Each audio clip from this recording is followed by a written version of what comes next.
Nama Komjen Nana Sujana tengah menjadi perbincangan hangat di masyarakat. Hal tersebut usai video pensiunan Polri jebolan Akpol 1988 itu disebut tidak menyalami calon gubernur Jawa Tengah Andika Perkasa viral di media sosial. Momen itu terjadi saat acara deklarasi kampanye damai yang diadakan KPUD Provinsi Jawa Tengah pada Selasa 24 September 2024. Berbeda dengan video viral itu, dalam video yang diunggah akun @pjnanasujana, justru Nana terlihat akrab dengan Andika dan Cagup Gubernur Jawa Tengah Ahmad Lutfi. Lewat video itu, mantan Kapolda Sulsel itu terlihat bercengkrama dengan dua cagup tersebut sebelum deklarasi kampanye damai dimulai.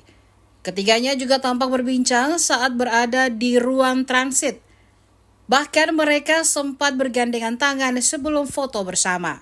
Saat memberikan sambutan, Nana mengatakan deklarasi kampanye damai merupakan bentuk komitmen bersama untuk mewujudkan pemilihan gubernur dan wakil gubernur yang damai, sejuk, aman, dan berintegritas. Lantas seperti apa sosok Komjen Nana Sujana? Nama lengkapnya Komjen Pol Purnawirawan Dr. Andes Nana Sujana ASMM. Komjen Nana Sujana lahir di Cirebon, Jawa Barat pada tanggal 26 Maret 1965. Lulusan Akademi Kepolisian 1988A ini berasal dari Korps Intel. Purnawirawan Polri ini kini menjabat sebagai Inspektur Utama Sekretariat Jenderal DPR RI. Sejak 5 September 2023, Komjen Nana Sujana merangkap jabatan sebagai pejabat Gubernur Jawa Tengah. Sebelumnya, Jenderal Bintang 3 ini menjabat Kapolda Sulsel.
Download Tribun X sekarang, menghadirkan lokal menjadi Indonesia.